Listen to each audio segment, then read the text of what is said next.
क्रॉपस्टर agro limited, इस company के ऊपर चर्चा करेंगे और जानने की कोशिश करेंगे कि कंपनी के भीतर अच्छी चीज़ें क्या हैं और बुरी चीज़ें क्या हैं। उसके बाद आप खुद निर्णय ले लेंगे कि इस कंपनी के शेयर को खरीदना है या फिर नहीं खरीदना है, या फिर पोर्टफोलियो में है तो उसको होल्ड करना है या फिर पोजीशन स्क्वायर ऑफ करके निकल जाना है। ये वीडियो बिल्कुल ही अनप्रोफेशनल होने वाली है। इस वीडियो में बस मैं आपको बातों को समझाने की कोशिश करूंगा, जिसको सुन के समझ के आपको बस इतना आइडिया लग जाए कि ये कंपनी कैसी है। उसके बाद आप खरीदने और बेचने का निर्णय खुद ब खुद ले लेंगे। तो शुरुआत करते हैं इस वीडियो का जनता जनार्दन की जय बोल के। मैं हूं विशाल राज ठाकुर और मेरा आप लोगों से कोई लाभ और हानि का रिश्ता नहीं है, भाईचारे का रिश्ता है, जिसके नाते ये वीडियो मैं आप लोगों के लिए रिकॉर्ड कर रहा हूँ। शुरुआत करते हैं। सबसे पहली चीज़, कंपनी के अगर फाइनेंशियल्स को देखें हम लोग, तो कंपनी के फाइनेंशियल्स क्या कहते हैं कि कंपनी के पास रिजर्व में कैश नहीं है।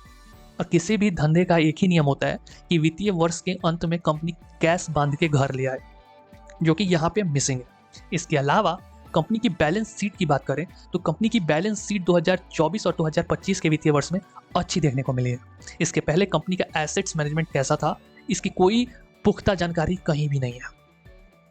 इसके अलावा कंपनी की अगर इनकम पे जाके कंपनी के रेवेन्यू को देखें तो कंपनी लगातार अच्छी रेवेन्यू जनरेट कर रही है, यानी कि कंपनी का जो सेल्स है वो नंबर अच्छा है। कंपनी की इनकम की बात कर ले तो 2025 और 2026 में लगभग इनकम सेम रहा है, 13 करोड़ के आसपास में।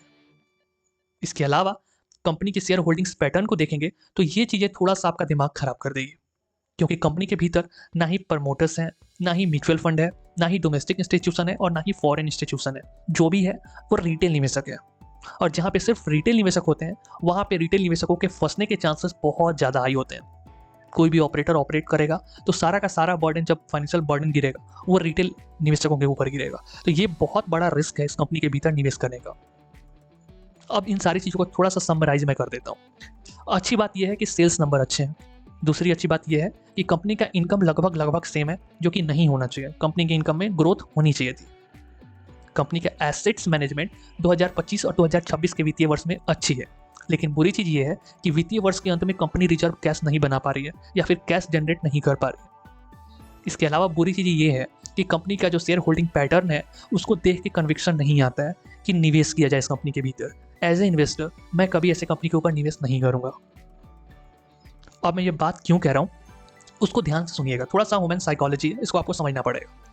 चीज़ें ये हैं कि कोई भी इंस्टीट्यूशनल इन्वेस्टर जो होता है ना, वो बड़ा अपॉर्चुनिस्टिक होता है। उसके पास बहुत सारे सोर्सेज होते हैं किसी भी कंपनी के इन्फॉर्मेशन को एक्सेस करने के लिए, और इंस्टीट्यूशनल इन्वेस्टर पैसे भी उधर ही डालते हैं जहाँ पे उनको लगता है कि हाँ बढ़िया रिटर्न बनेगा। अदरवाइज जो इंस्टीट्यूशनल इन्वेस्टर हैं वो काफ़ी दूर रहते हैं आंडू पांडू कंपनियों से।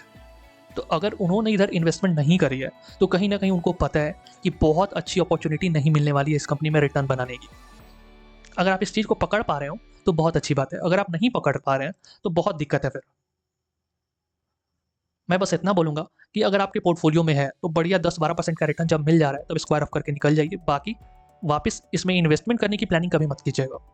मेरी तरफ से राय यही है, इन्वेस्टमेंट करने के लिए इसी डोमेन की जो कंपनियां काफ़ी वेल एस्टैब्लिश्ड हैं, जिनमें लगातार बढ़िया रेवेन्यू आ रहा है, लगातार कंपनी प्रॉफिट जनरेट कर रही है, या लगातार कंपनी का एसेट्स मैनेजमेंट मजबूत हो रहा है, कंपनी का जो शेयर होल्डिंग पैटर्न है वहाँ पे प्रमोटर्स भी हैं, इंस्टीट्यूशनल इन्वेस्टर्स हैं, म्यूचुअल फंड है, फॉरेन इंस्टीट्यूशनल इन्वेस्टर्स हैं, वहाँ पे अगर आप निवेश करते हैं तो एक सेफ्टी आपको ज़्यादा मिलेगी, जो कि ऐसे छोटी कंपनियों में निवेश करके नहीं मिलेगी। बाकी चीज़ें समझ में आ गई हो तो बहुत अच्छी बात है, नहीं समझ में आई हो तो एक बार वित्तीय सलाहकार से अपने परामर्श लेके ही ऐसे कंपनियों के भीतर निवेश कीजिएगा। बाकी चैनल को सब्सक्राइब कर लीजिए, चैनल आप लोगों का ही है।